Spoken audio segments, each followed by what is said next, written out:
and more than 650,000 have been confirmed as infected.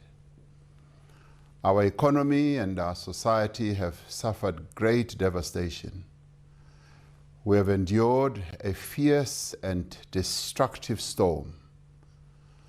But by standing together, by remaining resolute, we have withstood that storm.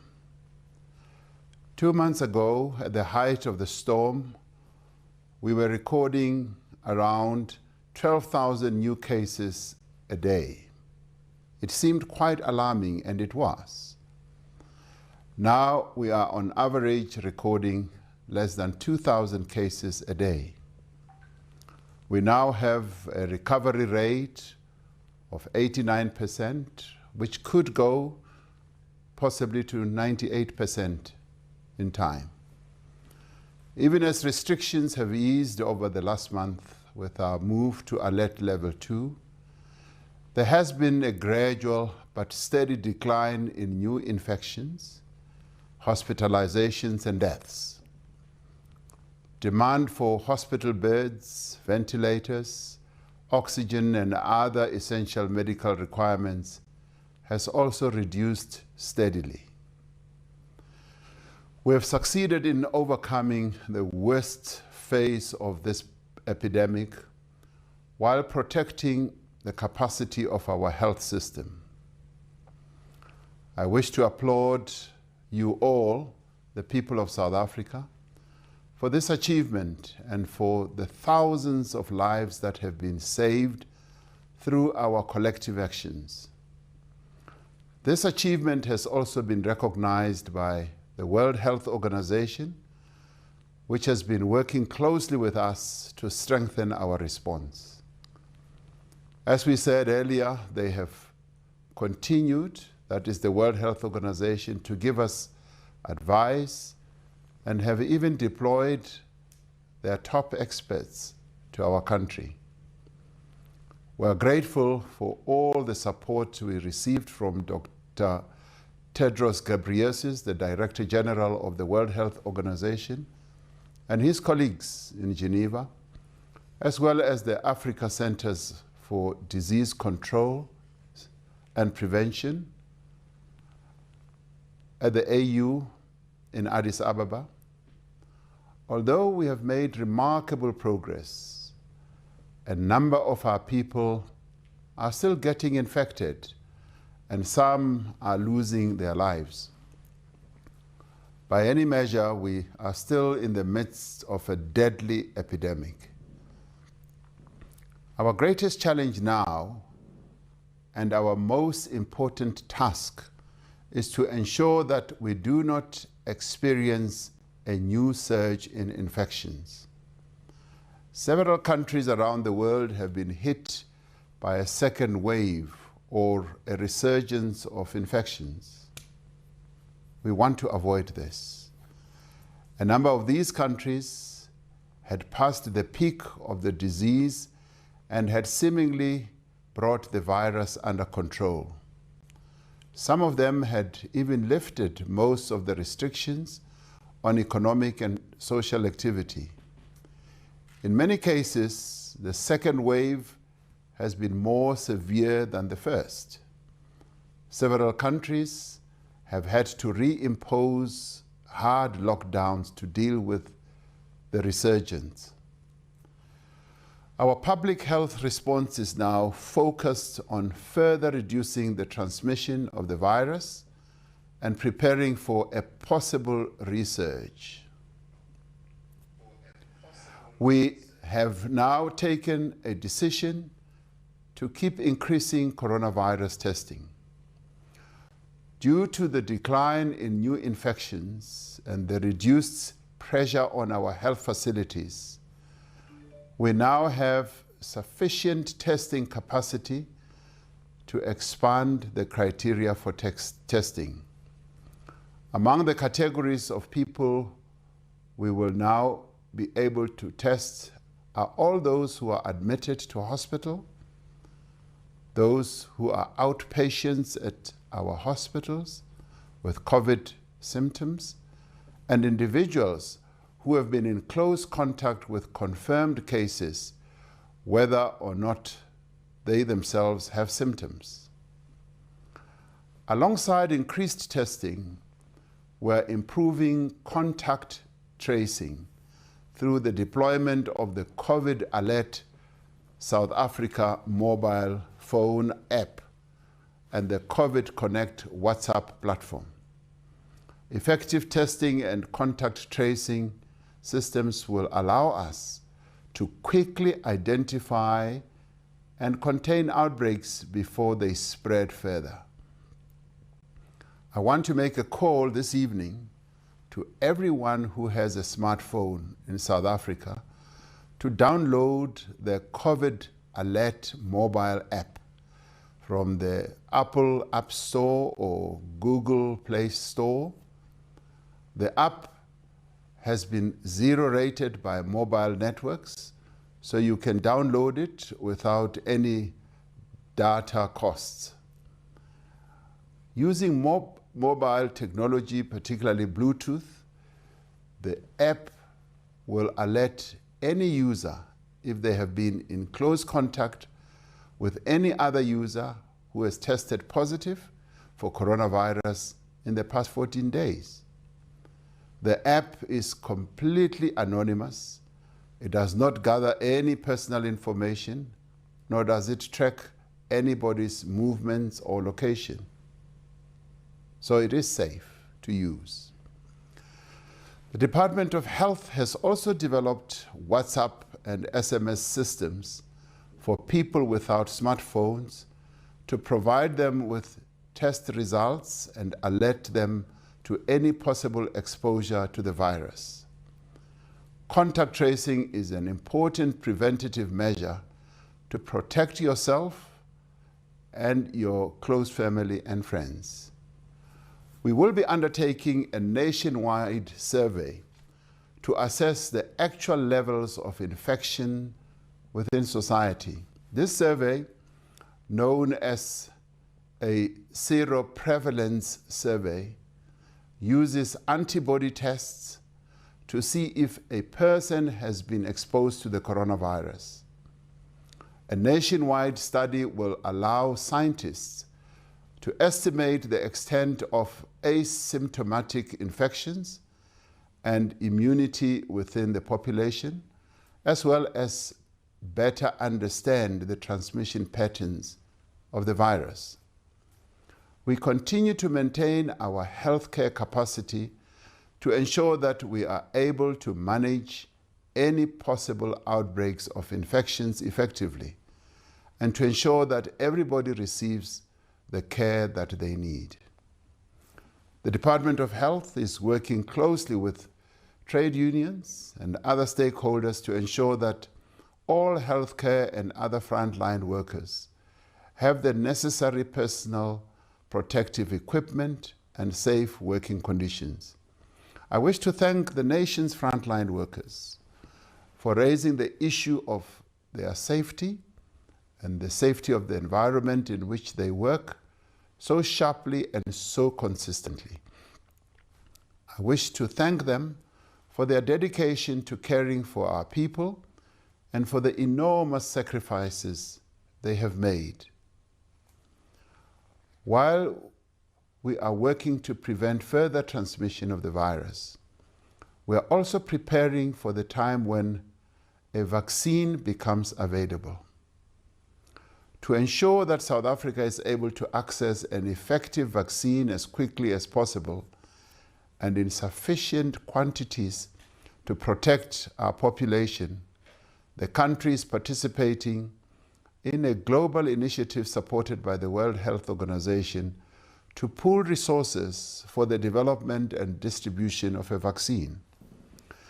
Through this initiative, South Africa joins other countries in supporting several vaccine development programs and seeking equitable access to successful vaccines at a lower cost. Through our position as the chair of the African Union, we have been advocating for equitable access on every platform we've spoken to across the globe so that no country should be left behind. We are also investing in our own capacity to produce and distribute a vaccine locally, so that South Africa can play a key role in the effort to expand access to vaccines. Our country is already participating in 3 vaccine trials, demonstrating the capability of our scientific community. My fellow South Africans, a month ago, the significant decrease in new infections enabled the country to move to coronavirus alert level 2. Now, with the further progress we've made as infections have come down, we are now ready for a new phase in our response to the pandemic. We have withstood the coronavirus storm. Now is the time to return our country, its people, and our economy to a situation that is more normal, that more resembles the lives that we were living 6 months ago. It is time to move to what will become what we call our new normal, for as long as the coronavirus is with us. While much economic activity resumed from June, it is now time to remove as many of the remaining restrictions on economic and social activity as it is reasonably safe to do. Following consultations with a number of stakeholders, provincial, local government, traditional leaders, and drawing on the advice of scientists and engagements with various stakeholders, Cabinet decided this morning that the country should now move to alert level 1. The move to alert level 1 will take effect from midnight on Sunday, the 20th of September 2020. This move recognizes that levels of infections are relatively low and that there is sufficient capacity in our health system to manage the current need. The move to alert level 1 will mean a further easing of restrictions on gatherings. Social, religious, political, and other gatherings will now be permitted as long as the number of people does not exceed 50% of the normal capacity of a venue or the facility. But this must only be to a maximum of 250 people for indoor gatherings and 500 people for outdoor gatherings. Health protocols such as washing or sanitizing of hands, social distancing, and mask wearing will need to be strictly observed.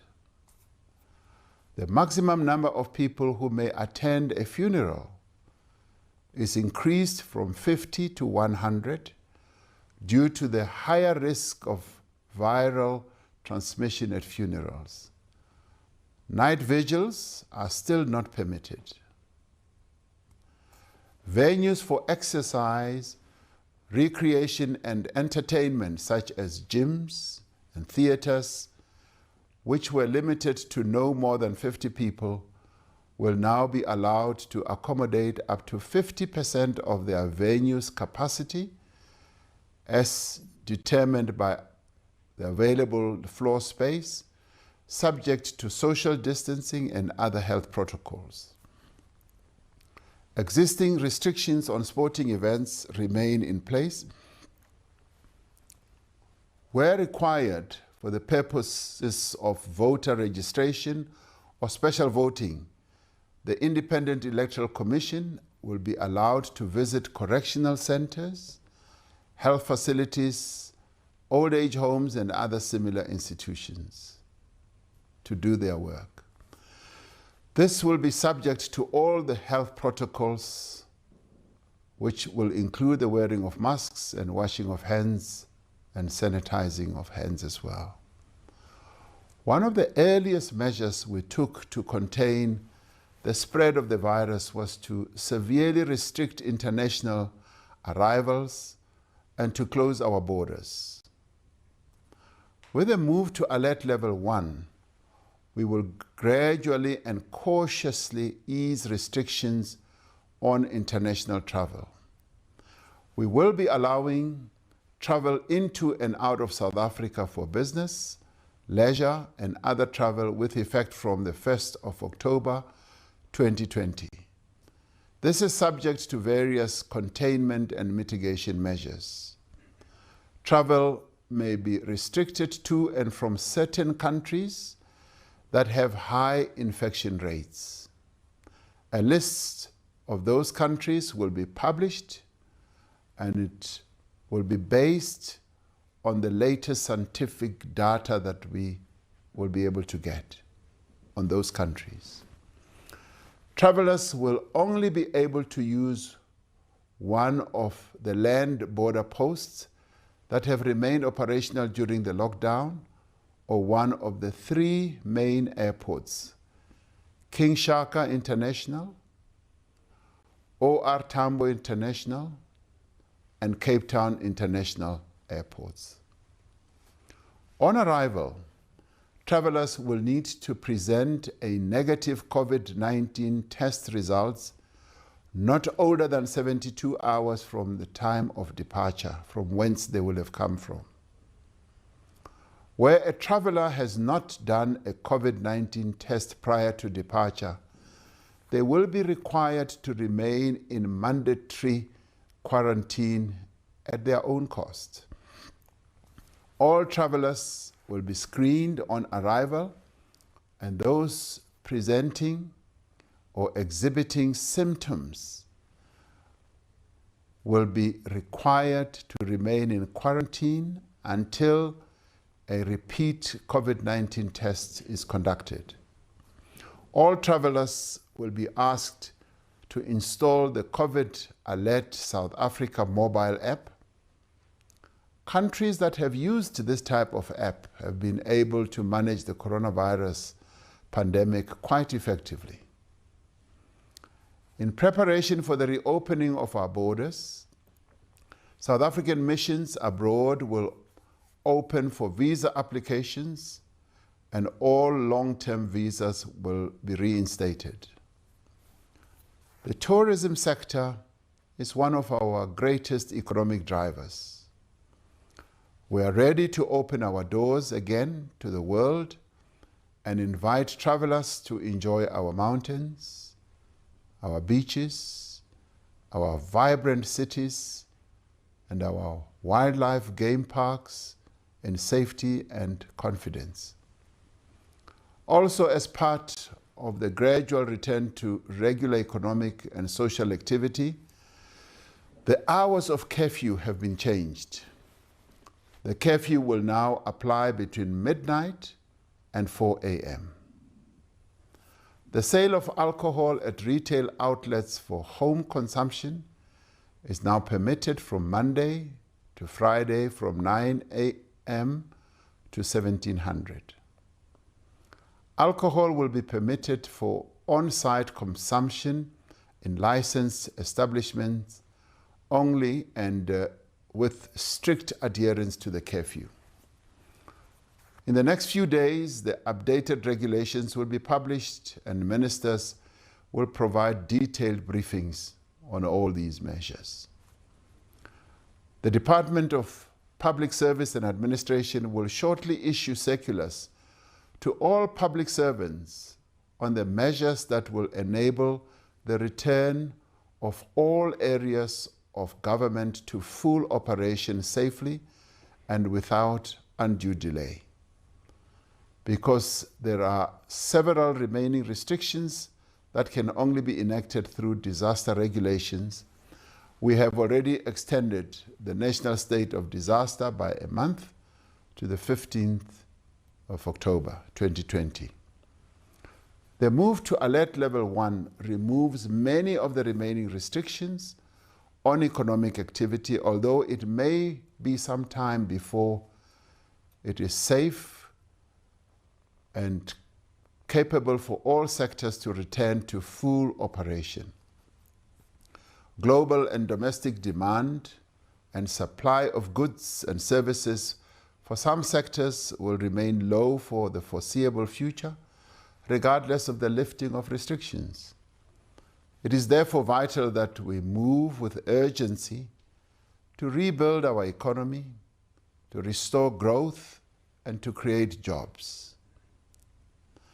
Following several weeks of engagement, the social partners at NEDLAC have made tremendous progress on an ambitious social compact for economic recovery. This represents a historic milestone for our country, demonstrating what can be achieved when we unite to confront an urgent crisis. Cabinet will build on this emerging common ground to finalize the country's economic reconstruction and recovery plan in the coming weeks. The reconstruction and recovery plan will be finalized, but it will also build on the 500 billion economic and social relief package we announced in April, which has provided vital support for households, companies, and workers at a time of dire need for our country. Through the special COVID-19 grants and the top-up of existing grants, well over 30 billion in additional support has already been provided directly to more than 16 million people from poor households. More than 800,000 companies have benefited through the UIF wage support scheme and through the grants and loans provided by various government departments and public entities. More than 4 million workers have received 42 billion rand in wage support, helping to protect these jobs even while companies were not able to operate. This support has touched the lives of millions of South Africans and has made a real difference to those in greatest need. The UIF benefit has been extended until the end of the national state of disaster to ensure that those workers and companies whose income remains at risk can continue to be supported. In addition to those businesses that have received direct support, many more companies have benefited from tax relief measures worth in the region of 70 billion rand. And millions of South Africans have benefited from the historic reduction in the interest rates that have been announced by the central bank.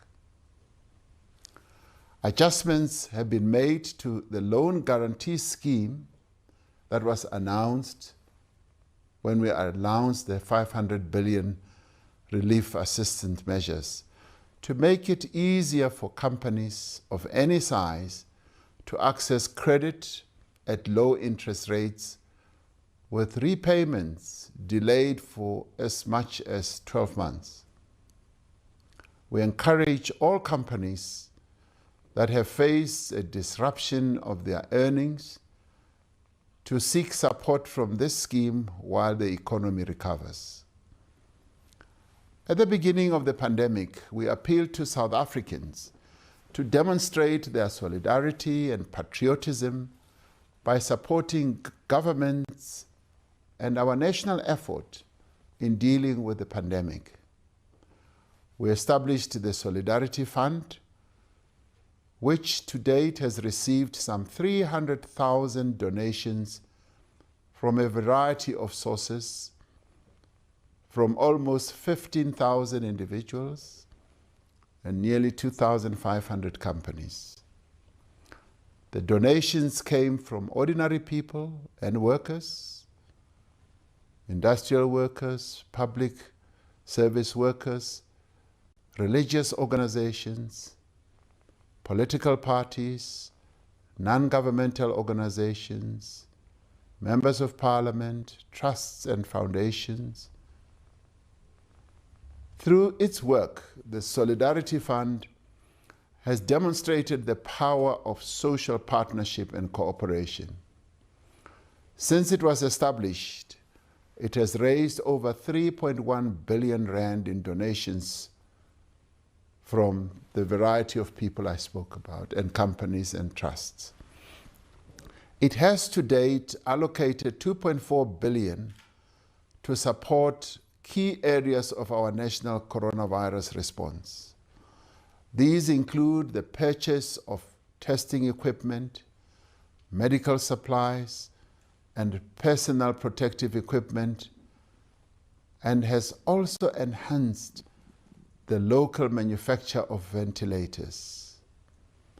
It extends its help and assistance to food relief for vulnerable households through vouchers for subsistence farmers, care for survivors of gender-based violence, and a national COVID awareness campaign.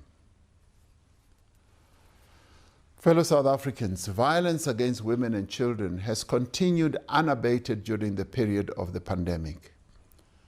We are determined as a government to continue with our resolve to deal with the scourge of gender-based violence and femicide. Based on the latest data, we have identified 30 hotspots around the country where the problem is most rife. As we move to the next alert level, we are increasing and improving support services for survivors of gender-based violence, particularly in the identified hotspots. We have to do so not just because the lockdown is being eased, but as part of work already underway to implement the National Strategic Plan adopted by Cabinet earlier this year, as it was drafted by the women of our country. This includes the rollout of an integrated and multidisciplinary model that incorporates psychosocial support, case investigation, housing services, and economic empowerment for survivors under one roof. The Khuseleka one-stop centers expand on the mandate of the existing network of Thuthuzela care centers and are already operational in districts in Northwest, Limpopo, and in the Eastern Cape. Work is underway to expand this model of care and support to the women of our country to all provinces. Let us spare no effort to eradicate the problem of violence against women and children in South Africa.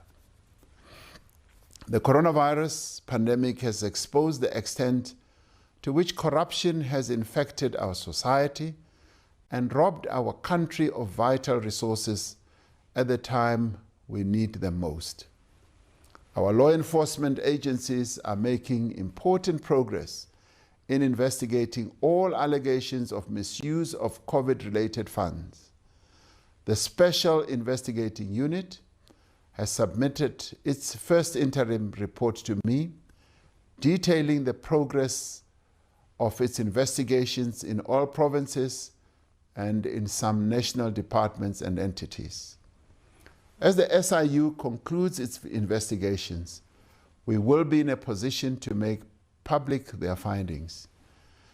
The SIU is working alongside 8 other agencies in the Fusion Center to detect, investigate, and prosecute any instances of corruption.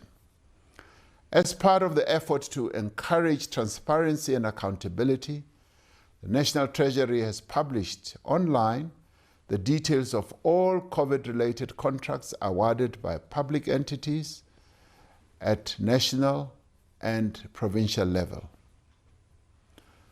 This is a historic development in our country that we hope will set a precedent for all future expenditure of taxpayers' money of this nature. The Office of the Auditor General has also played an extremely valuable role in identifying weaknesses and risks in the management of COVID resources and detecting cases of possible fraud for investigation by the agencies represented in the Fusion Center. We continue to work to strengthen our anti-corruption efforts through measures to provide the NPA and other law enforcement agencies with the human and financial resources needed to tackle corruption, strengthening of specialized commercial crime courts, which will help expedite COVID-related cases, and the finalization of the new National Anti-Corruption Strategy. We are determined to ensure that the worst of this pandemic is behind us. We cannot afford a resurgence of infections in our country. A second wave would be devastating to our country and would again disrupt our lives and livelihoods. It is up to each and every one of us as South Africans to ensure that this does not happen. As we settle into a new normal and learn to live alongside the coronavirus, we must continue to exercise every possible precaution to avoid infecting others. This is how we are going to keep ourselves safe and keep our economy open. Firstly, I must repeat this because this is an important message that all of us as South Africans must keep in mind. We must wear a mask whenever we are in public and make sure that it covers both the nose and the mouth. Secondly, we must maintain a distance of 1.5 meters from other people at all times and ensure that we are in spaces that are well ventilated. Thirdly, we must continue to wash our hands or use hand sanitizers regularly. Fourthly, we must download the COVID Alert South Africa app and protect our families and communities. In just over a week from now, South Africans will celebrate Heritage Day under conditions that will be better in many ways from what we have experienced over the last 6 months. Last 6 months have been difficult for all of us. I urge everyone to use this public holiday, Heritage Day, as family time, to reflect on the difficult journey we have all traveled, to remember those who have lost their lives, and to quietly rejoice in the remarkable and diverse heritage of our nation. And there can be no better way to celebrate our South Africanness than joining the global phenomenon that is spreading across the world, and that is the Jerusalema Dance Challenge. The Jerusalema song that I love so much. So I urge all of you to take up this challenge on Heritage Day and show the world what we are capable of. Our performers have demonstrated to the world that we've got good music and good dance and good moves. So quietly, let us celebrate our heritage.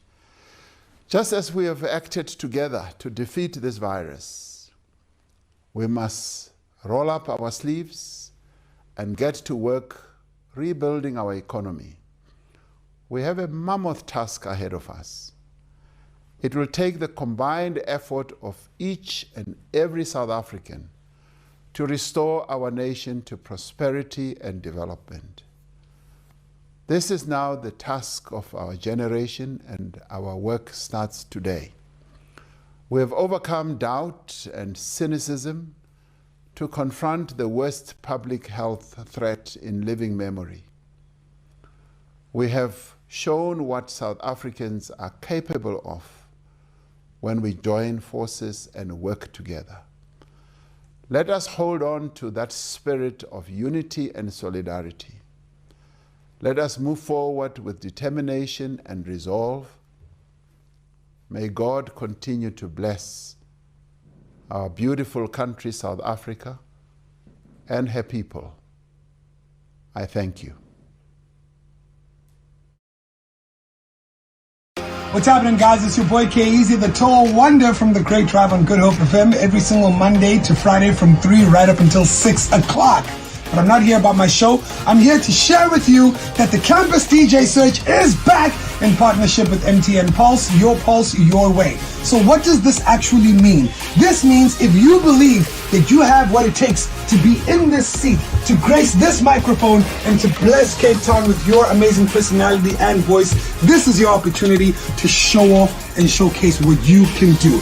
All you got to do is go onto our website, goodhopefm.co.za. Go check out the details there on how you enter the competition. It is completely virtual, so you can take your time. And you know what? To give you some help, we have our recent winner, Kenzie, who's going to explain the do's and don'ts for you to excel in this competition.